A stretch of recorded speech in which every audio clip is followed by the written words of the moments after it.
नमस्कार मित्रों, आप देख रहे हैं आपका अपना YouTube चैनल कर्मा। और यदि आपने अभी तक चैनल कर्मा को सब्सक्राइब नहीं किया है तो अभी सब्सक्राइब करें, क्योंकि यहां हम महाभारत, श्री कृष्ण, कर्म, भाग्य और जीवन के उन रहस्यों की बात करते हैं जो आपको भीतर तक झकझोर देते हैं। आज का विषय है कर्मों का खेल, एक ऐसा रहस्य जो सदियों से मनुष्य के मन में प्रश्न बनकर खड़ा है। यदि श्री कृष्ण चाहते तो महाभारत का युद्ध होने ही नहीं देते, फिर उन्होंने युद्ध होने क्यों दिया? क्या यह सब विधि थी? क्या यह भाग्य था? या फिर यह मनुष्य के अपने कर्मों का अपरिहार्य परिणाम था? मित्रों, कुरुक्षेत्र की धरती केवल एक युद्ध भूमि नहीं थी, वो मानव चेतना की परीक्षा थी। और इस परीक्षा में स्वयं भगवान श्री कृष्ण सारथी बनकर उतरे। पर याद रखिए, श्री कृष्ण ने कभी किसी का कर्म अपने हाथ में नहीं लिया। उन्होंने केवल ज्ञान का दीप जलाया। निर्णय मनुष्य को स्वयं करना था। धृतराष्ट्र जानते थे कि दुर्योधन अधर्म पर है, फिर भी मोहवश मौन रहे। भीष्म जानते थे कि सत्य पांडवों के साथ है, फिर भी प्रतिज्ञा के बंधन में बंधे रहे। द्रोणाचार्य जानते थे कि दुर्योधन का अंत निश्चित है, फिर भी पुत्रमों में अधर्म का साथ दिया। और यही वो बिंदु है जहां कर्म जन्म लेते हैं, क्योंकि जब मनुष्य सत्य को जानकर भी उसके विरुद्ध आचरण करता है, तब कर्म केवल वर्तमान को नहीं, आने वाले युगों को भी प्रभावित करते हैं। अब प्रश्न उठता है कि श्री कृष्ण चाहते तो दुर्योधन की बुद्धि बदल सकते थे, शकुनी की चालों को विफल कर सकते थे, द्रौपदी के चीरहरण से पहले ही हस्तिनापुर को भस्म कर सकते थे। पर उन्होंने ऐसा नहीं किया, क्योंकि यदि ईश्वर हर अधर्म को रोक दे तो मनुष्य के कर्म का अस्तित्व ही समाप्त हो जाए और बिना कर्म के मनुष्य केवल कठपुतली बनकर रह जाए। श्री कृष्ण ने गीता में कहा है कि कर्म करना मनुष्य का अधिकार है, फल देना ईश्वर का। और जब मनुष्य अपने कर्मों से विमुख होकर केवल परिणाम की चिंता करता है, तभी दुख का जन्म होता है। दुर्योधन का प्रत्येक निर्णय, पांडवों को वनवास भेजना, लाक्षागृह का षड्यंत्र, द्रौपदी का अपमान, ये सब उसके स्वयं के कर्म थे। श्री कृष्ण ने उसे अनेक बार अवसर दिया, विदुर के माध्यम से चेतावनी दी। कृष्ण स्वयं शांति दूत बनकर गए, केवल 5 गाव मांगे। पर अहंकार से अंधे दुर्योधन ने कहा कि सुई की नोक जितनी भूमि भी नहीं देगा, और उसी क्षण उसके कर्मों की दिशा निश्चित हो गई। मित्रों, कर्म कोई त्वरित दंड प्रणाली नहीं है। ये एक बीज की तरह होता है जो समय आने पर वृक्ष बनता है, और महाभारत का युद्ध उस वृक्ष का फल था। अर्जुन भी इस कर्म चक्र से अछूते नहीं थे। युद्ध भूमि में जब उन्होंने अपने ही संबंधियों को सामने देखा, तब उनका धनुष गिर गया, उनका मन विचलित हुआ और उन्होंने युद्ध से पीछे हटने की इच्छा की। उस समय श्री कृष्ण ने उन्हें युद्ध के लिए विवश नहीं किया, बल्कि ज्ञान दिया, विकल्प दिया और अंत में कहा, यथेच्छसि तथा कुरु। अब जैसा तुम्हें उचित लगे वैसा करो।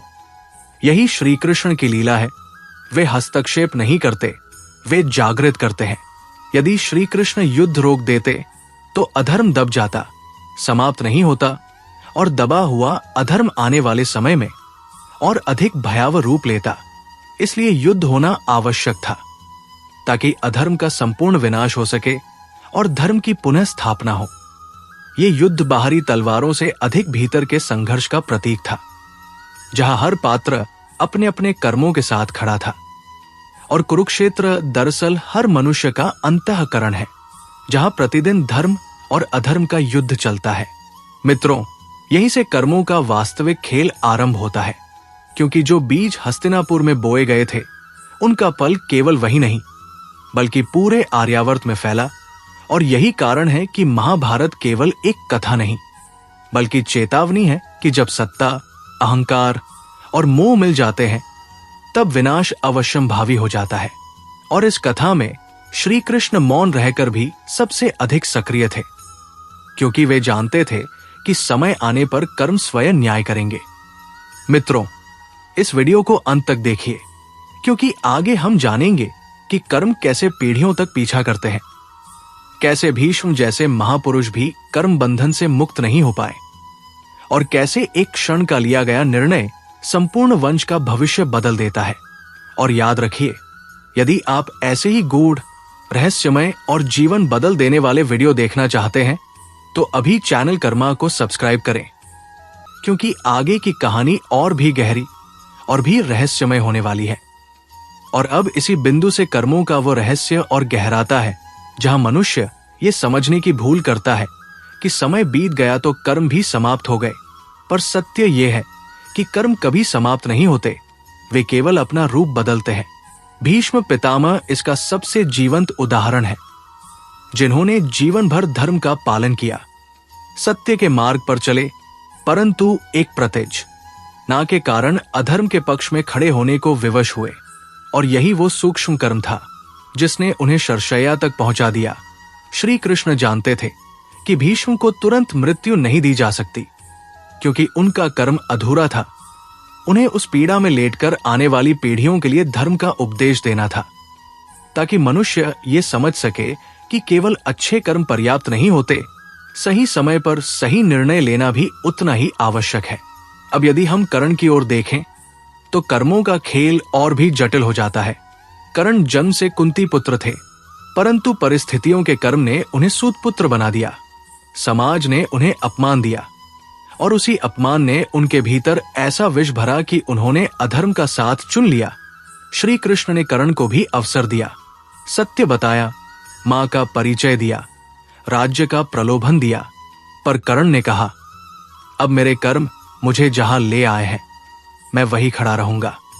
और यही वाक्य कर्मों के रहस्य को खोल देता है, क्योंकि मनुष्य अपने अतीत के कर्मों से इतना बंध जाता है कि वो भविष्य को बदलने से भी इनकार कर देता है। द्रोणाचार्य का पतन भी कर्मों का ही परिणाम था, जिन्होंने ब्राह्मण होकर भी शस्त्र उठाया, जिन्होंने शिष्य को शिक्षा दी पर समान दृष्टि नहीं रखी, अर्जुन के प्रति विशेष मोह और अश्वत्थामा के प्रति अंधा प्रेम, इन दोनों ने उनके विवेक को ढक दिया और अंततः वही अश्वत्थामा उनके विनाश का कारण बना। श्री कृष्ण ने यहां भी हस्तक्षेप नहीं किया, क्योंकि द्रोण का कर्म स्वयं अपना फल मांग रहा था। मित्रों, यहां यह समझना आवश्यक है कि श्री कृष्ण युद्ध के सूत्रधार नहीं थे, वे कर्मों के दृष्टा थे। वे जानते थे कि यदि समय से पहले हस्तक्षेप किया गया तो अधर्म की जड़ें और गहरी हो जाएंगी। इसलिए उन्होंने प्रत्येक पात्र को उसके कर्मों के साथ आगे बढ़ने दिया।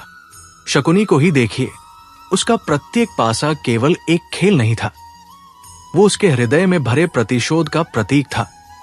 गांधार के अपमान का बदला, परंतु प्रतिशोध से जन्मा कर्म कभी न्याय नहीं देता, वो केवल विनाश देता है। और अंत में शकुनी स्वयं उसी विनाश में भस्म हो गया। द्रौपदी का चिरहरण वो क्षण था जहां से युद्ध को कोई नहीं रोक सकता था। श्री कृष्ण वहां भी उपस्थित नहीं थे, परंतु उनकी शक्ति वहां थी। उन्होंने द्रौपदी के मान की रक्षा की, पर अपराधियों को तत्काल दंड नहीं दिया, क्योंकि तत्काल दंड से कर्म समाप्त नहीं होते, बल्कि उनका विस्तार रुक जाता है। और अधर्म का संपूर्ण नाश तभी संभव है जब उसे अपने चरम तक पहुंचने दिया जाए। यही कारण है कि श्री कृष्ण ने अर्जुन को यह नहीं कहा कि तुम युद्ध करो क्योंकि मैं कह रहा हूं, बल्कि कहा कि तुम युद्ध करो क्योंकि यह तुम्हारा स्वधर्म है। और स्वधर्म से भागना भी एक कर्म है, जिसका फल भय और पतन होता है। मित्रों, यहां कर्म केवल पाप और पुण्य तक सीमित नहीं है। कर्म वो विचार भी है जो मन में उठता है, वो भावना भी है जो निर्णय से पहले जन्म लेती है। और महाभारत के प्रत्येक पात्र ने पहले मन में अधर्म को स्थान दिया, फिर कर्म ने उसका बाहरी रूप लिया। धृतराष्ट्र का अंधापन केवल आंखों का नहीं था, वो विवेक का अंधापन था। और ये अंधापन ही सबसे बड़ा कर्म था, जिसने पूरे वंश को नष्ट कर दिया। श्री कृष्ण जानते थे कि धृतराष्ट्र को दृष्टि देना व्यर्थ है, क्योंकि जिसकी चेतना अंधी हो, उसे आंखें मिल भी जाए तो वो सत्य नहीं देख सकता। युद्ध के प्रत्येक दिन यह सिद्ध होता गया कि कोई भी बाण आकस्मिक नहीं था, कोई भी मृत्यु अचानक नहीं थी। सब कुछ वर्षों पहले बोए गए कर्मों का फल था। और श्री कृष्ण केवल ये सुनिश्चित कर रहे थे कि ये फल सही समय पर सही रूप में मिले। मित्रों, अब प्रश्न उठता है कि क्या पांडव निर्दोष थे? नहीं, वे भी कर्म बंधन से मुक्त नहीं थे। युधिष्ठिर का जुए का खेल, भीम का क्रोध, अर्जुन का अह, नकुल सहदेव का मौन, ये सब भी उनके कर्म थे और उन्हें भी वनवास, अपमान और पीड़ा भोगनी पड़ी, क्योंकि कर्म पक्षपात नहीं करता, वो केवल न्याय करता है। श्री कृष्ण ने पांडवों को भी विशेष छूट नहीं दी। उन्होंने उन्हें भी तपाया, क्योंकि जो भविष्य में धर्मराज्य स्थापित करेगा उसे पहले कर्मों की अग्नि से गुजरना ही पड़ता है। मित्रों, यहीं से ये कथा और अधिक गंभीर मोड़ लेती है, क्योंकि अब युद्ध केवल कौरवों के विनाश का साधन नहीं, बल्कि पांडवों की आंतरिक शुद्धि का माध्यम भी बन चुका था। और यही वो बिंदु है जहां से कर्मों का खेल अपने अंतिम और सबसे भयावह चरण में प्रवेश करता है। आगे हम जानेंगे कि कैसे अभिमन्यु, घटोत्कच और अश्वत्थामा जैसे पात्र इस कर्म चक्र को पूर्ण करते हैं। कैसे एक निर्दोष बालक की मृत्यु भी कर्म के महान नियम से बंधी होती है, और कैसे युद्ध समाप्त होने के बाद भी कर्म समाप्त नहीं होते। यदि आप यहां तक जुड़े हुए हैं तो समझ लीजिए कि ये केवल कथा नहीं, ये आपके और मेरे जीवन का दर्पण है। और इसी दर्पण में अगला भाग और भी स्पष्ट रूप से ये दिखाएगा कि कर्म कभी किसी को नहीं छोड़ते। और अब कर्मों का वो अंतिम और सबसे कठोर रूप प्रकट होता है, जहां ये सिद्ध हो जाता है कि कर्म न तो आयु देखता है, न पद, नहीं निर्दोषता, क्योंकि कर्म केवल संतुलन देखता है। और इसी संतुलन का सबसे पीड़ादायक उदाहरण है अभिमन्यु, वो वीर जिसने चक्रव्यूह में प्रवेश करना सीखा था पर निकलना नहीं। और यही अधूरा ज्ञान उसका कर्म बन गया, क्योंकि अर्जुन का प्रण, सुभद्रा का मातृत्व और स्वयं अभिमन्यु का उत्साह, तीनों कर्मों की श्रृंखला बनकर उसे उस द्वार तक ले आई जहां से लौटना संभव नहीं था। श्री कृष्ण जानते थे कि यदि अभिमन्यु को रोका गया तो भविष्य में अधर्म का संतुलन बिगड़ जाएगा। इसलिए उन्होंने मौन रहकर यह स्वीकार किया कि कभी कभी सबसे पवित्र आत्माएं भी कर्म चक्र की आहुति बनती है, ताकि युगों का बोझ हल्का हो सके। अभिमन्यु की मृत्यु केवल एक बालक की हत्या नहीं थी, वो उस अधर्म का चरम था जिसने कौरवों को अंतिम पतन की ओर धकेल दिया। क्योंकि जिस क्षण नियम तोड़े गए उसी क्षण कर्म ने अपना निर्णय लिख दिया। घटोत्कच का वध भी इसी कर्म संतुलन का भाग था, क्योंकि यदि घटोत्कच जीवित रहता तो युद्ध का संतुलन एक तरफा हो जाता। और कर्म कभी भी पक्षपात नहीं करता, वो धर्म को भी परीक्षा में डालता है। इसलिए कर्ण का वासवी शक्ति चलाना आवश्यक था, क्योंकि वही शक्ति अर्जुन के लिए सुरक्षित रखी गई थी। और इस एक कर्म ने कर्ण के भविष्य की दिशा बदल दी। मित्रों, अब हम उस पात्र तक पहुंचते हैं जहां कर्म अंधकार का सबसे भयावह रूप लेता है। अश्वत्थामा, जिसने पिता के वध का प्रतिशोध निर्दोषों के रक्त से लेने का निर्णय किया, और यही निर्णय उसे मनुष्य से राक्षस की श्रेणी में ले गया। पांडवों के पुत्रों की हत्या, सोते हुए बालकों का वध, ये सब युद्ध नहीं था, ये कर्म के विरुद्ध विद्रोह था। और जब कोई कर्म के नियम को तोड़ता है तब कर्म उसे दंड नहीं बल्कि शाप देता है। श्री कृष्ण ने अश्वत्थामा को मारा नहीं, क्योंकि मृत्यु उसके लिए मुक्ति होती।